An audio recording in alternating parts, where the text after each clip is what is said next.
With the NFL returning to its regularly scheduled program on Sunday, it features several teams that their playoff lives are on the line, and for some teams, home field advantage and domination within the conference.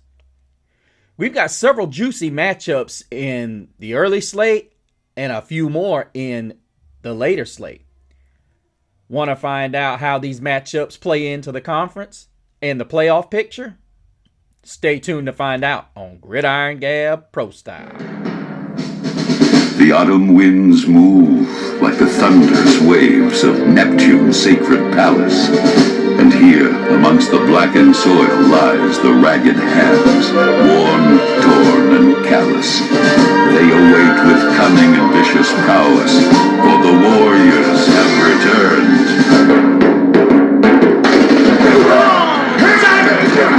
Come on, Dirt! Don't do it! Woo! No way! Woo! 85!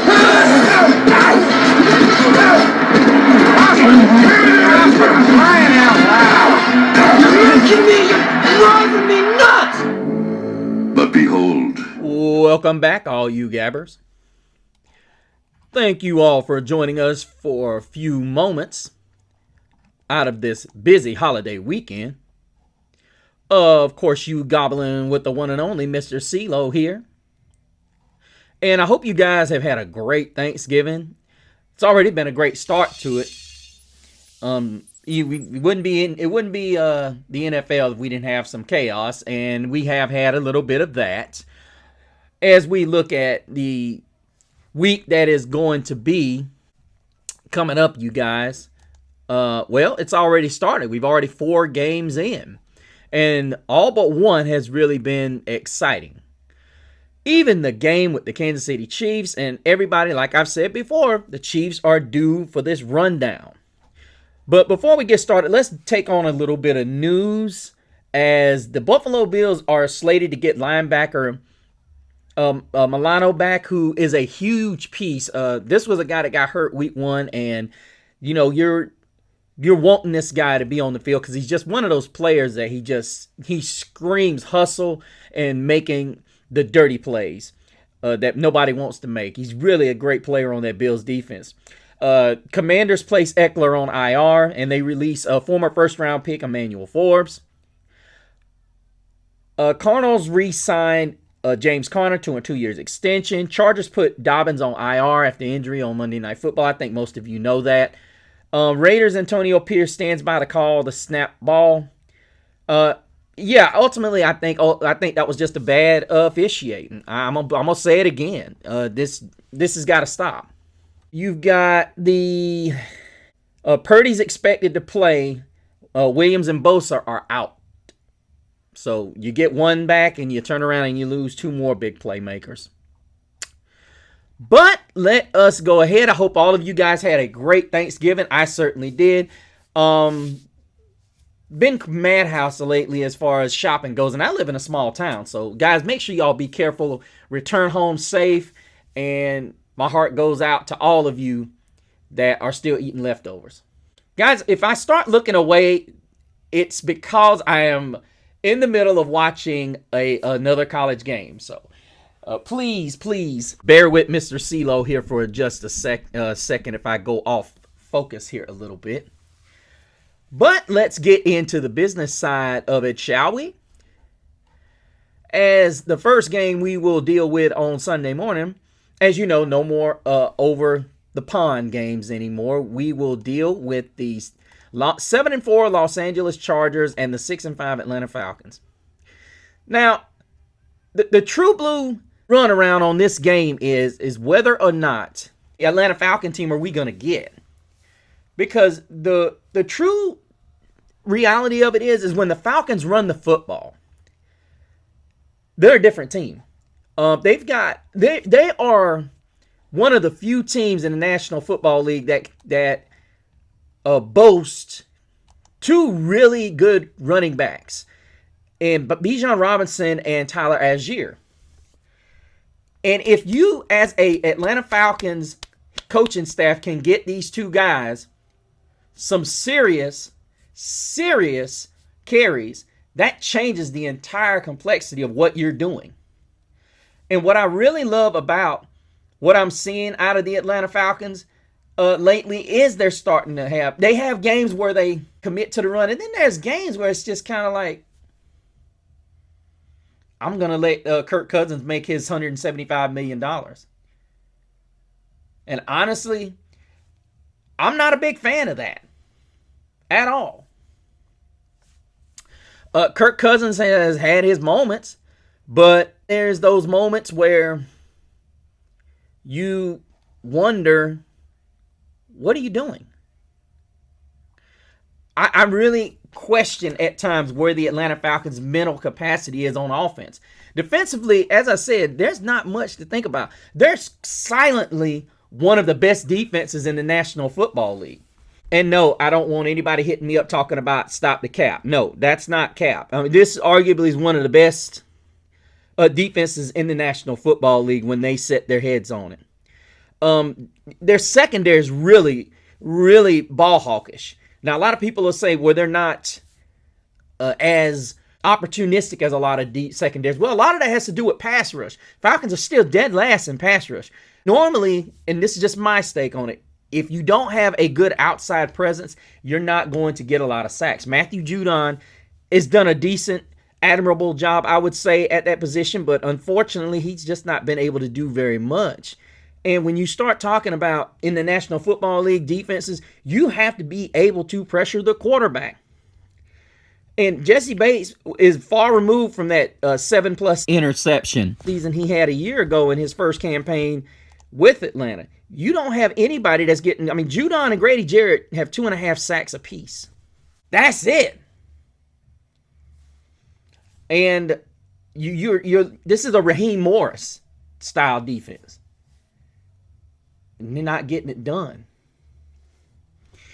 But then let's look at the Chargers. The Chargers, who looked like they were doing their thing against the Baltimore Ravens, and then all of it just came apart. And a lot of it had to do with the fact that Baltimore got back to doing what they do best. Run. And you guys know what that is. Mr. CeeLo always tells you about that. And not to mention they lost J.K. Dobbins once again for the year. They put him on IR. And that's a huge blow because he was having a great season. And needless to say, this is a team that if you're wanting to let this be Justin Herbert's team, which everybody knows it somewhat is, but Jim Harbaugh has been trying to institute more running plays. Now with just Gus Edwards and Kimani Vidal and Hassan Haskins, 3 committeeing this thing, as much as I like J.K. Dobbins, the reality of it is he's got to be the second wheel on this thing. You know, he can't be, and I hate saying that about a player. He just can't stay healthy. And ultimately, this is going to be a situation where you're going to have to get you another guy that can, especially with the market as saturated as it is, you can find you another back out there. That's just the way it is. I mean, now is he going to be, is it going to be the top spot? It all depends. But I think Justin Herbert, if it turns into a duel, which I don't like this for the Atlanta Falcons. I really don't, because Kirk Cousins has not figured out what it is that makes this offense go. And the truth of the matter is the Falcons need to be running the football. This is not just a me thing. This is a common sense thing. They need to be running the football. It's just simple as that. But I think the Falcons figure it out, and I think they get the win. The 8-3 Steelers and the 4-7 Bengals. Now, I don't care what anybody has to say here. The truth of the matter is that the Cincinnati Bengals are probably one of the most dangerous football teams that is not in the playoffs. And the reason then is that let's look at what the Cincinnati Bengals have been able to do despite the fact they've lost 7 games. Now, a lot of people are going to say, well, their season's over with. Because let's look at their schedule. You got Dallas, Tennessee, Cleveland, and then you got Denver, and then you close the season at Pittsburgh. They could very well win 6 straight. Dallas is winnable. I mean, all of these games are winnable. Even the Denver game. I'm a firm believer that all of these games for the Cincinnati Bengals are very winnable. And looking at what the Cincinnati Bengals did in their loss to the Chargers, the only thing I can honestly say is that they've got to get consistent on the defensive side of the ball. Now, here's the thing. In all fairness, you got DJ Turner, Dax Hill on IR.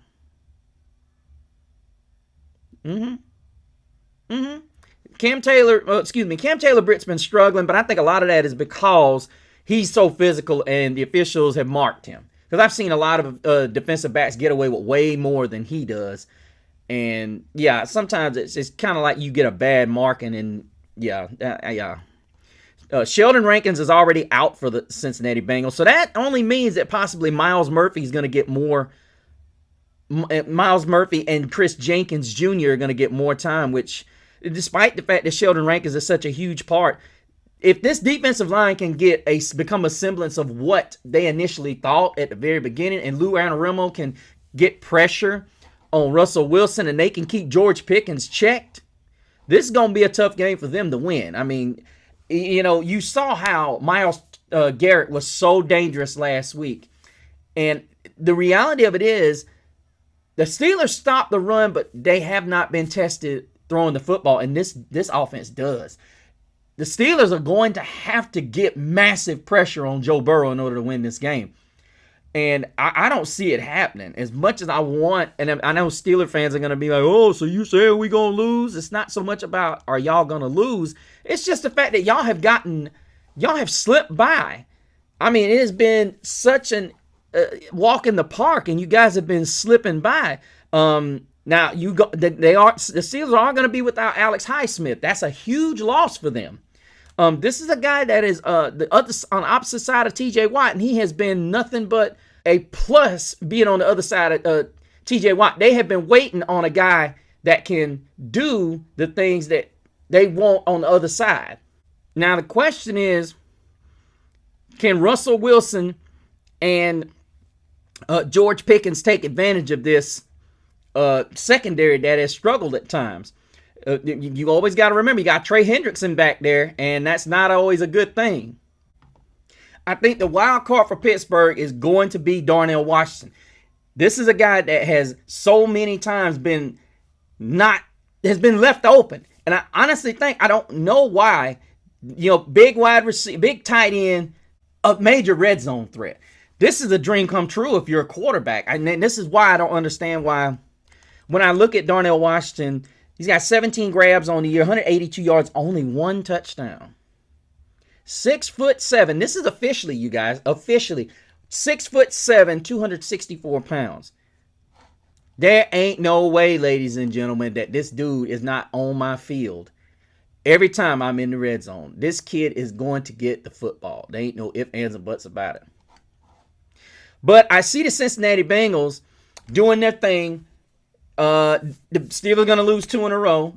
Tomlin's already safe from not going 500.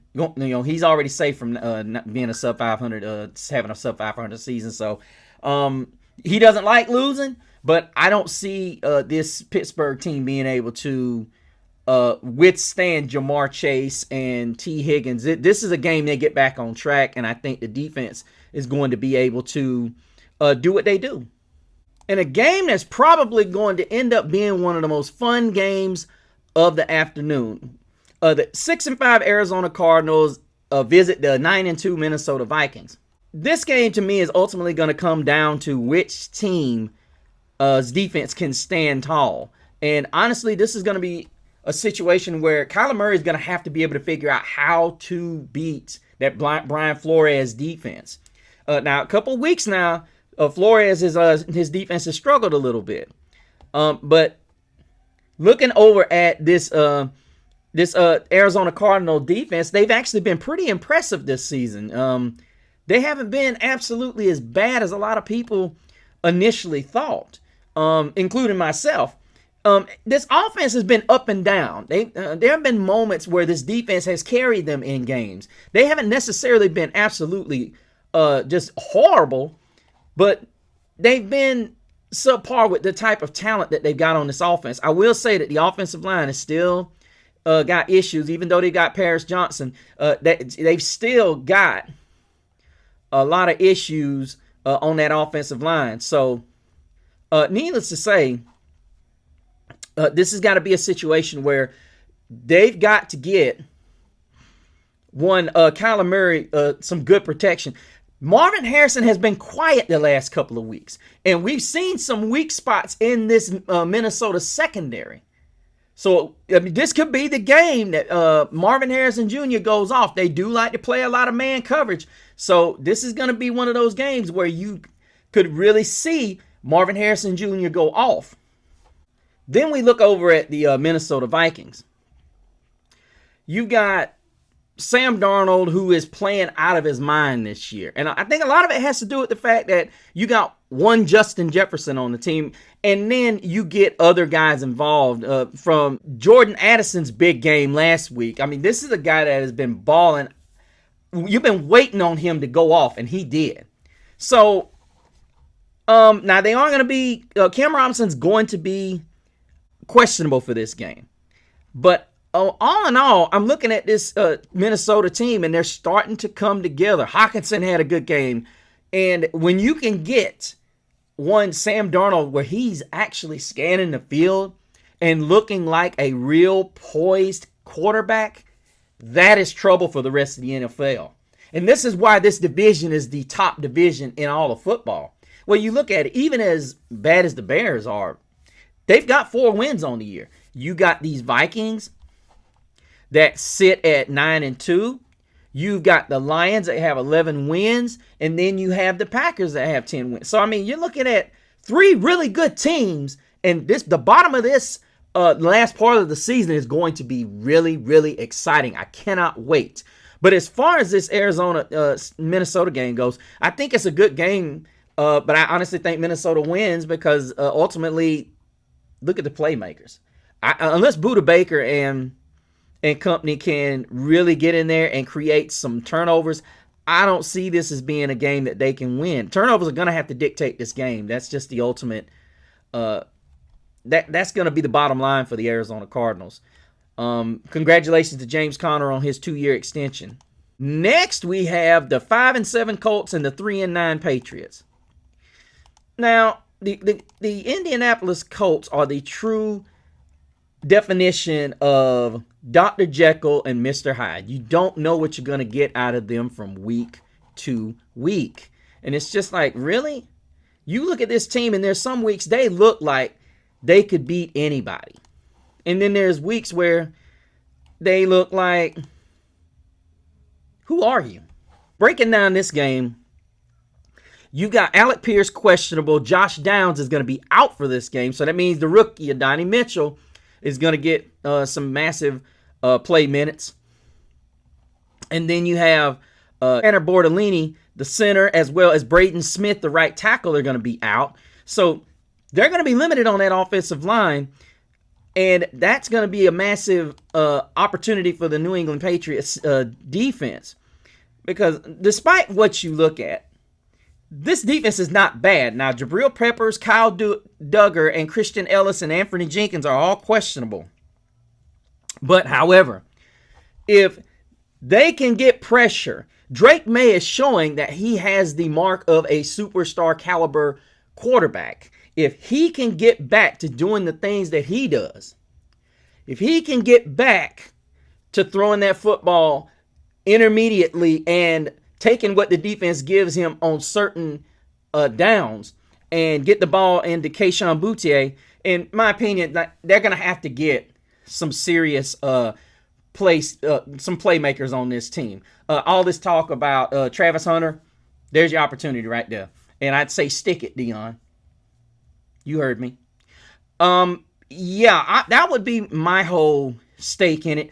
is to get this guy here. But as for the game, the Indianapolis Colts can come out one day and beat the Kansas City Chiefs at one point, but then they turn around and they'll lose a game to the Cleveland Browns.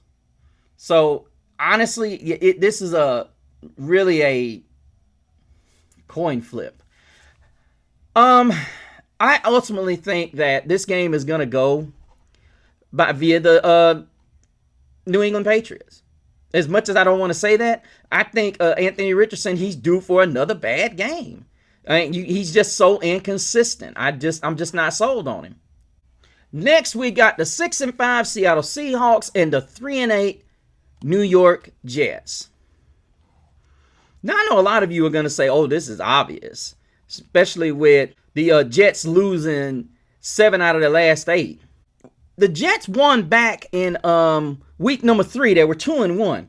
And there's been a lot of changes that have occurred. And honestly, when you watch this game, the thing I'm going to be looking for more so is whether Aaron Rodgers is ever going to start hooking up with Davante Adams. I mean, we haven't seen that Green Bay Packer fire yet. And honestly, it's becoming, you just keep waiting and waiting and waiting and waiting, and it's just not coming to fruition. And the question you ask is, what's it going to take? The other thing is this defense has not been nearly as efficient as it's been in the past. You're seeing a lot of issues when it comes to trying to stop the run, and it's not getting any better. Hassan Reddick has come back, and you're not seeing, I mean, he's only got a half a sack since he's come back. And the Jets are still not able to, do what they do, and it's starting to really show that last year may have been the year that this should have been their year. And ultimately, between the Hassan Reddick showing up late and the issues with Aaron Rodgers not doing, Aaron Rodgers not showing up to camp are really starting to set in. And the truth of the matter is, it's not going to get any better. Aaron Rodgers was sent here to close that gap between Zach Wilson and what he could do. And I ultimately said on this show that if Aaron Rodgers could be a piece of what he was in Green Bay, then they would have gold. Unfortunately, that has not materialized yet. Whereas on the Seattle side, the question that keeps coming up with the Seattle Seahawks is this: can they be consistent? They started out with 3 wins, then they had 3 losses, and then they had a win, then they had 2 losses, and then they had another 2 wins. And there are some weeks that they just look like they could arguably be one of the best teams in all of the National Football League. And then there are sometimes they just look like an absolute dumpster fire. Looking at this week, I like the Seattle Seahawks here because they've got Kenneth Walker and Zach Charbonnet running at a high level. Finally, Jackson Smith-Njigba is becoming that dude that you want to see. And realistically, when you start watching this offense run and really making plays, DK Metcalf is the last guy that you want to get the ball to. And it's not because he's bad. It's because, simply put, Jackson Smith-Njigba is that good. He's that guy that is, okay, he's going to get you that first down and an occasional bomb down the field. DK Metcalf is your home run guy. And you can't go for the home run every single play. And see, with the way DK Metcalf runs, you want to create as many gadget plays with him as possible. And right now, you don't have many of his kind in the National Football League. And this Seattle defense has really started to step its game up. But the thing about it is they're much like their offense. There are weeks when they're good, and then there's weeks where they're not so good. Or they make a lot of just,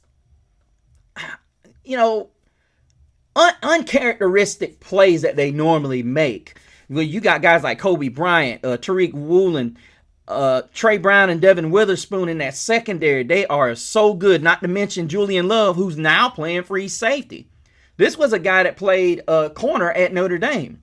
So you've got playmakers all back in the secondary. The thing is, they need to get guys that are going to rush the passer. That has been a problem, so much so that they've been unable to be consistent with this defense.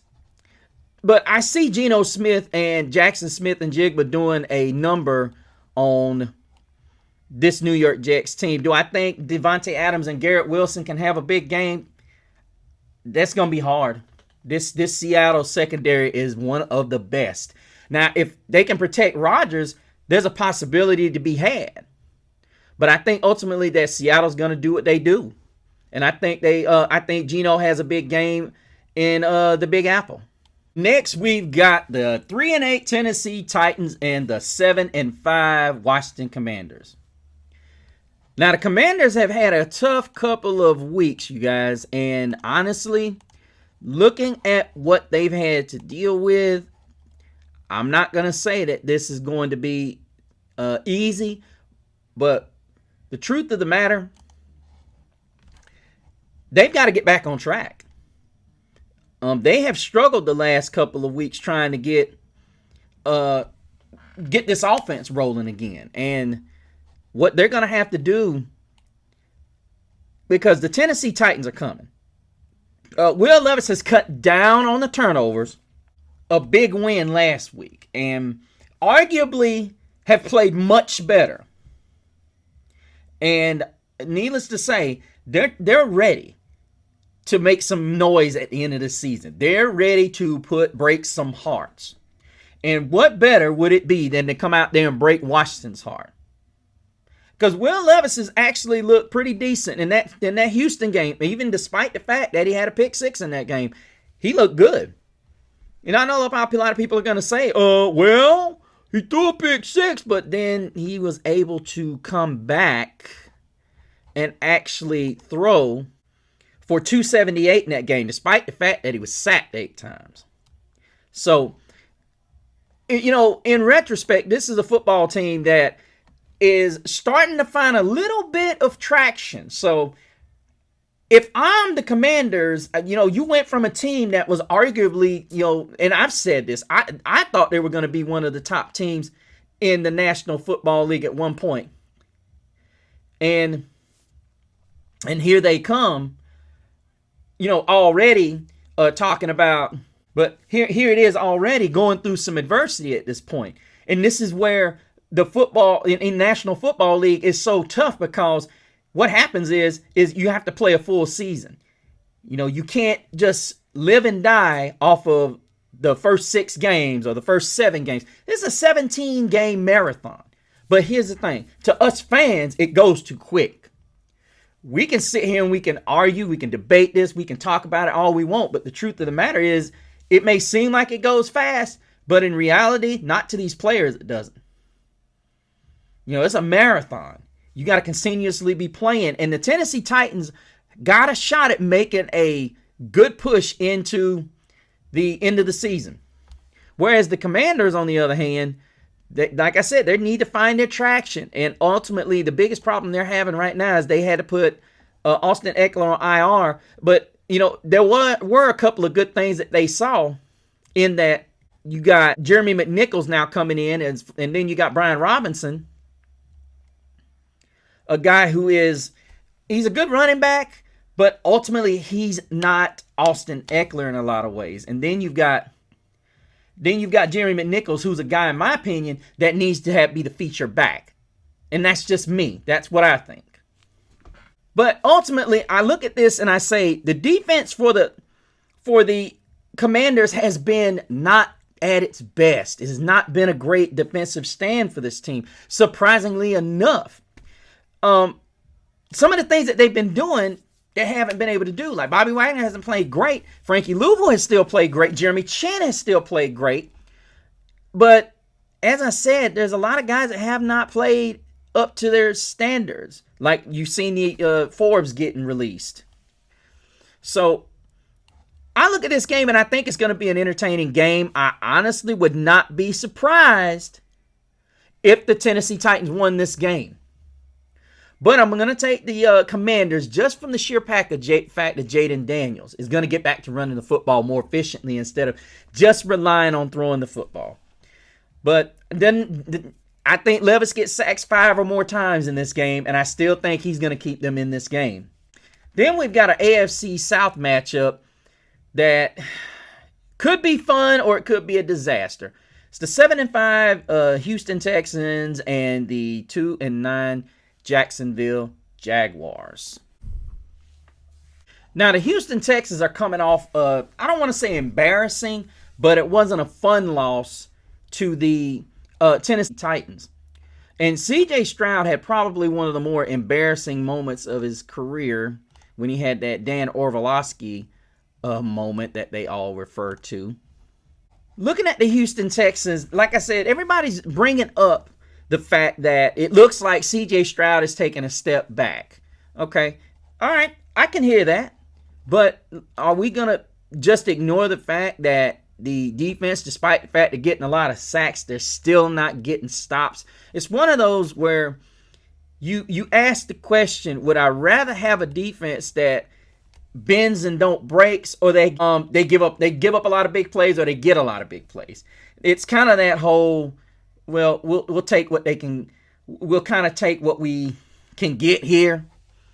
And with Trevor Lawrence questionable, to me this is the wild card. If Trevor Lawrence plays in this game, they got a shot. If he does not play in this game, listen, Mac Jones, and everybody who criticizes Trevor Lawrence, there's a reason why Trevor Lawrence got the big dollars.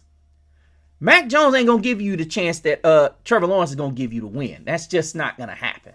We can sit here and we can debate this. We can talk about this. We can even try to pretend that we know what we're talking about. But the reality of it is, Trevor Lawrence gives this franchise a better opportunity to win. No matter what you, me, or anybody else wants to say, Trevor Lawrence gives them the opportunity. So I wish people would stop dumping this man's name in the mud. It is what it is. You don't have to like Trevor Lawrence. You don't have to say this and that. There's a lot of quarterbacks that, I'm going to be honest, the Jacksonville defense has not been good. When are we going to start talking about that? Huh? When are we going to talk about that? After that, Houston's defense has been great getting to the quarterback. From Will Anderson to Danielle Hunter. The problem is they give up points. And this is like the last couple of drives it's been that way. So needless to say, this has got to be a position where the Texans are going to stuck in a rut. And I think C.J. Stroud and this offense and Bobby Slowick need to get it figured out. Especially Bobby Slowick, because the truth of the matter is, yeah, they've got to get back to running the football. Getting up, and this is the other thing. I don't understand why they haven't stuck Jaret Patterson in and Blake Fisher in the starting lineup. Because in my opinion, the weakest link in the Texans offense is their O-line, in the guards to all the way to the center. From Juice Scruggs to Shaq Mason. Every other week, one of these guys is the weak link. And you've got Jaret Patterson and Blake Fisher. Sorry. There ain't no way one of these guys is not out there on the field. Sorry. And hopefully you realize that.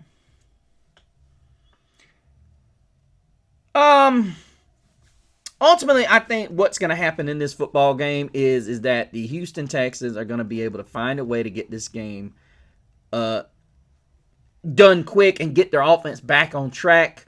Trevor Lawrence if Trevor Lawrence plays, he'll be a huge player, but ultimately I think he won't only be able to do but so much, and I think ultimately this is where Jacksonville falls to 2-10.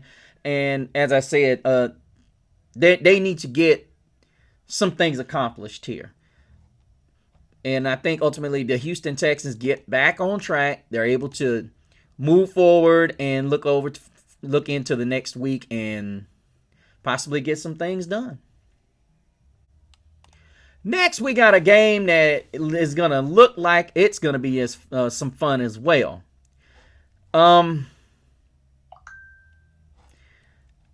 If the Rams can show up, because the Rams have probably been about as inconsistent as the Seattle Seahawks. They come in at 5-6. The Saints come in at 4-7. And really, I can tell you, the Saints' new look, with which I didn't understand why in the heck this had been sitting, why this had not been instituted weeks ago. I mean, I'm sitting here and looking at the Saints and I'm thinking, y'all can't run the football. You can't run the football. And now the last two games, they look like a totally different new football team. They look like a team that is just totally figured out how to win. And not only figured out how to win, they know how to do it, and they do it with authority. Meanwhile, the Rams are just looking for some kind of semblance of continuity. Kyren Williams is doing his thing, and needless to say, it's not consistent. He's got 822 yards on the ground, but when I look at this game, the Saints have had a lot of trouble stopping the run. Rams, on the other hand, have had the same issue, and not to mention, if you're looking at this Saints team, and you wonder if this Saints team can substantiate what they've been doing. But they've got Taysom Hill back. And I'm gonna tell you something. If the Rams don't come with anything better than what they've had the last couple of weeks, the Rams gonna run them out of the Superdome. And yeah, this is not gonna be fun for Rams if they're having to look up at the Taysom Hill all night. Another guy that has been quietly amassing a pretty good season, even though you would think he'd have more, is Alvin Kamara. He's got the 782 yards, and this is a game, if the Rams aren't careful, he could run all over them. But I love the fact that the Saints are using Taysom Hill in a more triple dynamic way. He's running the football, he's passing the football, and he's catching the football. And ultimately, when you can get that kind of dynamic with one player, not to mention you got Alvin Kamara, they're utilizing every player that they can, and that is just absolutely what you want. However, let's look at the Rams, who bring in their two-headed monster, arguably the top duo of receivers in the league, arguably. You got Cooper Kupp, Puka Nacua. Both of these guys have been really good, and then they've been really okay. But to me, the guy that stands out on this offense, and when they've played well, has been Kyren Williams, as I said too. And to me, since Tyler Higbee hasn't been in here, you haven't seen a lot of Davis Allen. You haven't seen a lot of Kobe Parkinson. All of these are surprises. And this is where I have a problem with Matt Stafford. Matt Stafford has always been the guy that I can get the ball to my top guys. I can always get the ball to my top guys. The problem is, can you get the ball to the other guys when you have to have it?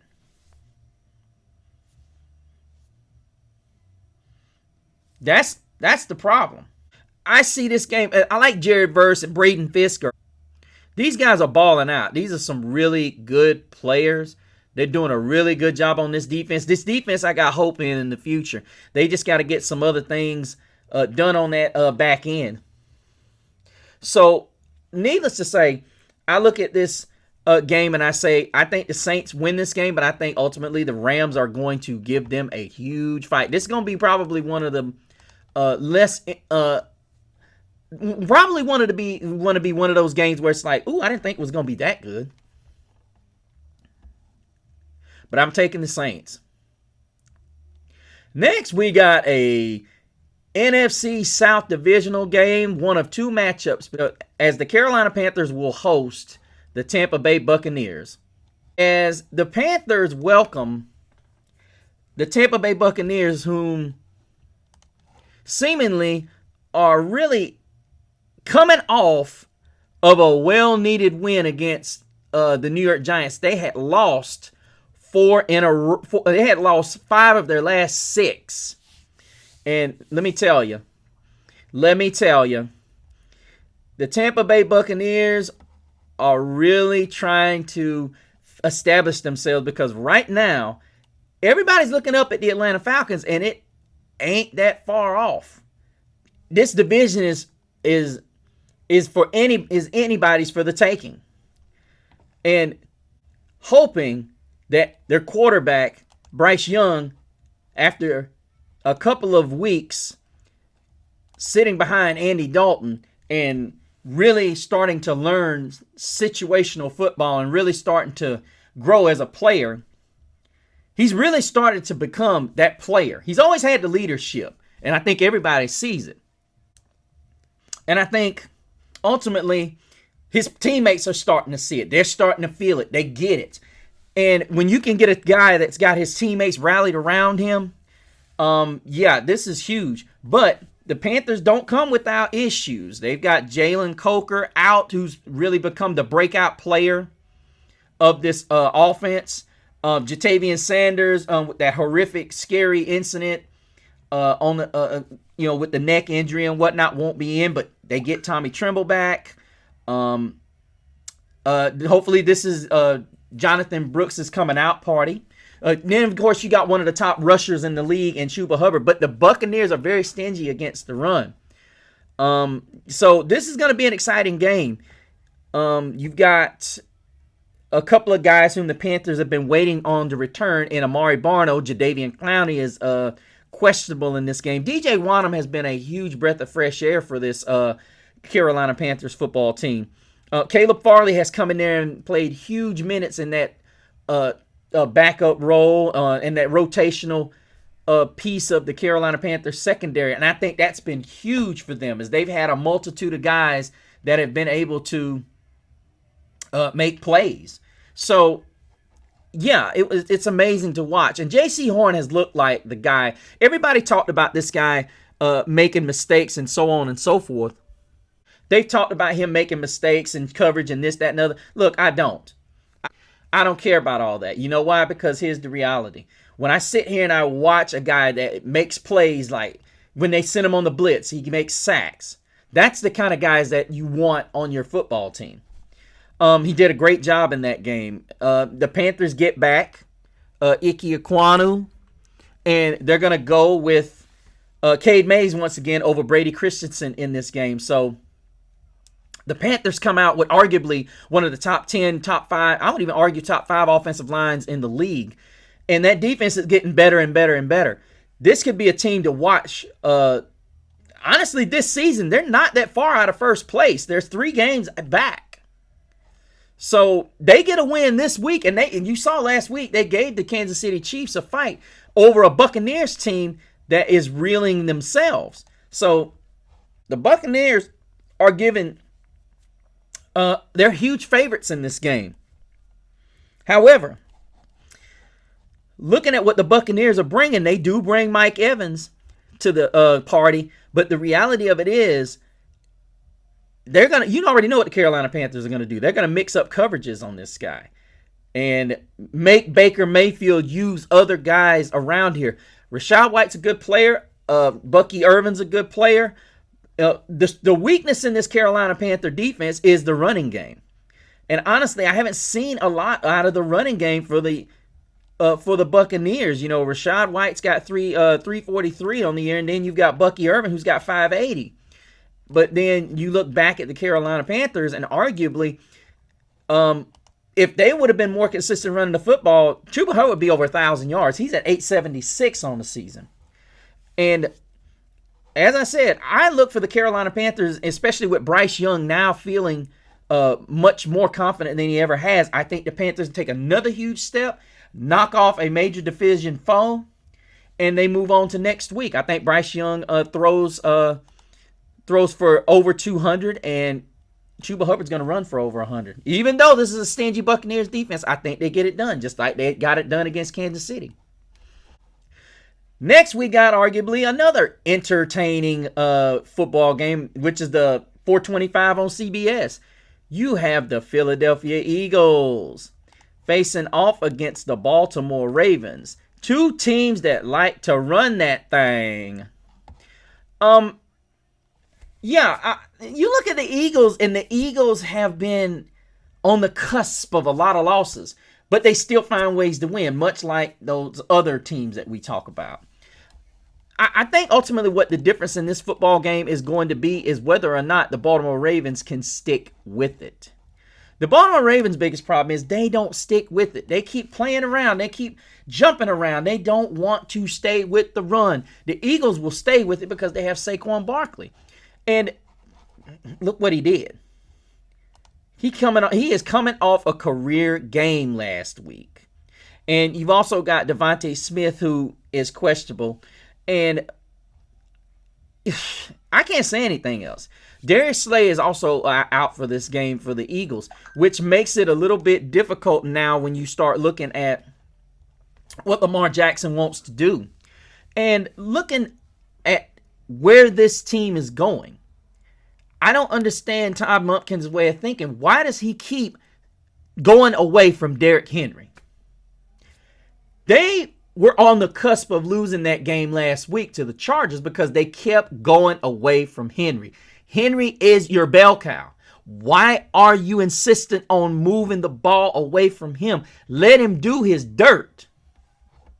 I can't understand why would you take the ball out of his hands. The reality of it is, no matter how many yards Lamar Jackson throws for, the formula is Henry's carries. He has to have 16 carries. Better yet, I wouldn't even say his carries. He's got to have over 85 yards for them to win.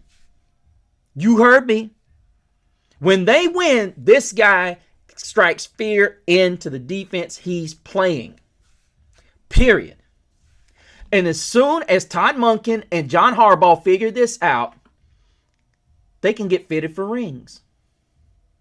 But you ain't get it fitted for a ring if you don't give it to the king. Y'all see that? You want a ring, give it to the king. Shut up! Shut the fuck up! Trademark. God damn it! Yeah, and everybody's vowing Lamar Jackson this, Lamar Jackson that. Lamar Jackson is not going to win them a title. The king is. And as soon as they get that through their heads, everything will be a lot simpler. I get it. You want to save him for the playoffs. I hope that's what your thought process is. But you got to get there first. Last I checked, you 8-4. Playoffs ain't guaranteed yet. And you got this Eagles team. Now I want to go back to the Eagles because this defense has been good stopping the run in some cases. But the reason why what really separates your elite teams is the fact that they can stop anything exceptionally well. What I saw out of the Eagles in loss this season was the fact that they did not have their offense together. That was what I saw in a lot of cases, is that the Eagles made a lot of mistakes on offense. Now, they don't have Devontae Smith. Well, he's questionable. Let me say that. When they lost to the Buccaneers, I want you guys to pay attention to this. It was a beatdown. I don't care what anybody says. It was a straight beatdown. You look at this game now. It was in Tampa, and this game is in Baltimore, and it's gonna be cold. Now, I'm not saying Philly can't handle the cold, but you look at the way this game went. They doubled up, almost doubled up the Eagles in total yards. Rushing was even, but you had, surprisingly enough, Baker Mayfield. And the turnovers, they had 2 turnovers in that game. That was the difference. The Eagles have not been bad turning the ball over, but they've had games where they've turned the football over. And the reality of it is, this is where but the Baltimore Ravens have struggled at this year, surprisingly enough. They've not gotten nearly as many turnovers as they can, but the one thing they do is what the Buccaneers did in this game. They control the clock. And they've got the weapons to do so. Now, I will say that the Philadelphia Eagles do have a pretty darn good secondary with Cooper DeJean, who is coming on and really playing exceptionally well. This kid is reminding me a lot of Jason Sehorn. He's playing so well out there on the corner. C.J. Gardner-Johnson's playing well. And, yeah, he is just really balling out. But ultimately, I believe it's going to be Derrick Henry and Lamar Jackson, Derrick Henry running show. And I think ultimately the Eagles are not going to be able to do anything with it. And I think this is the game where Todd Monken introduces us to his real offense. And I think that the Baltimore Ravens get back to playing that ball hawking style of defense that we're going to see in the playoffs. I think they take this seriously, and they're going to lock down. But, Kyle Hamilton and Roquan Smith is going to be back this week. And, Matabuke and Rob Washington away are going to be ready. Even though Kyle Van Noy is going to be doubtful, I don't see any reason why. I think the Ravens win, and they win convincingly. I'm not saying they win big, but they win convincingly. Then we got the nightcap, which was looking like it was going to be a good one, but then we got the injury designations that came out. One being Nick Bosa and Trent Williams, along with Aaron Banks. So you get Purdy back, but then you lose him, Nick Bosa, and Jordan Elliott for this one. And the Bills are playing arguably some of the best football in the National Football League. Now, with that being said,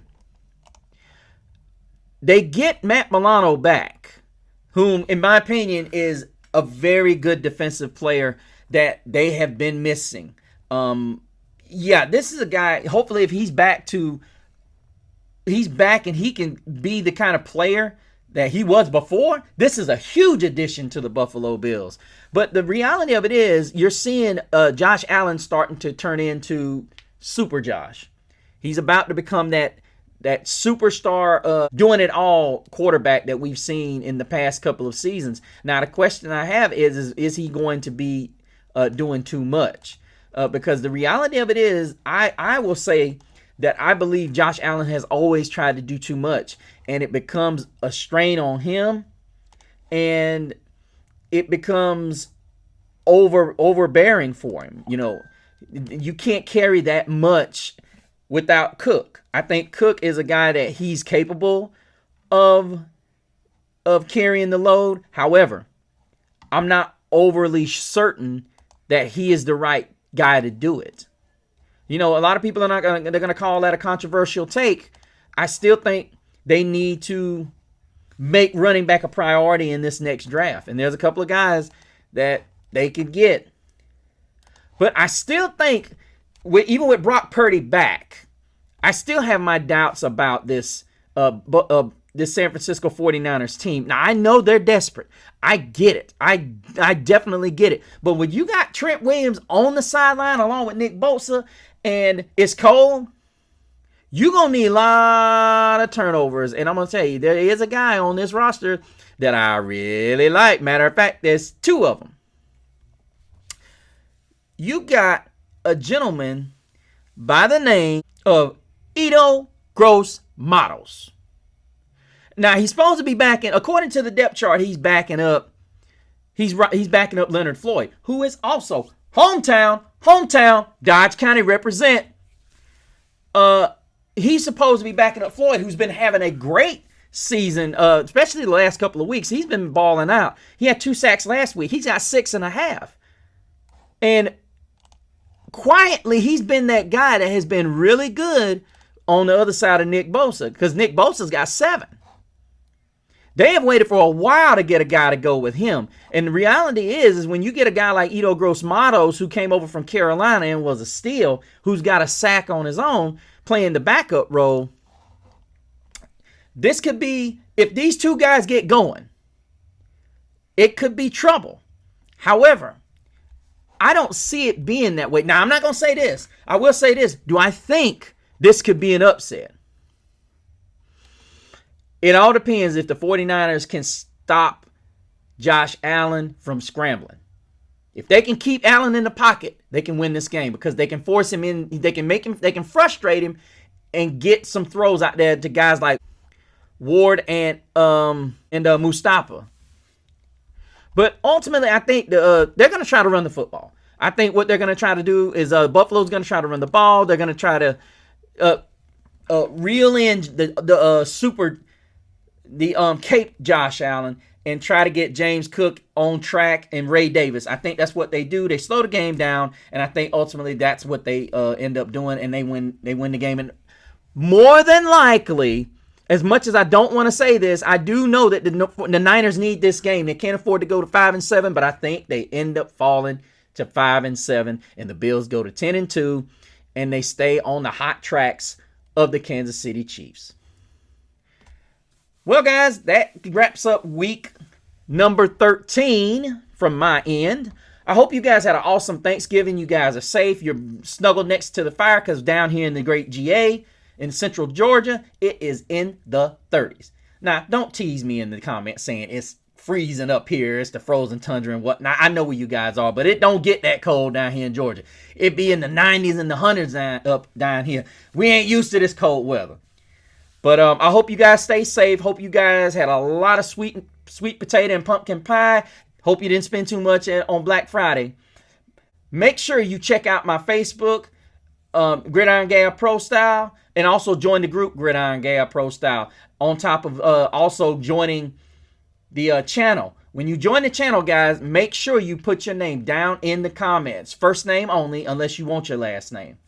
Lastly, make sure you go to my Instagram. Check me out on Instagram. Find out the other things that I'm involved in at Mr. CeeLo. But until the next time, same Gab channel, same Gab platform. But behold, there is a warm breeze that comes from the west. The blazing sounds of victory fuel their everlasting quest. It is a call to arms. For they are here, an army that has the will to challenge and the will to dare.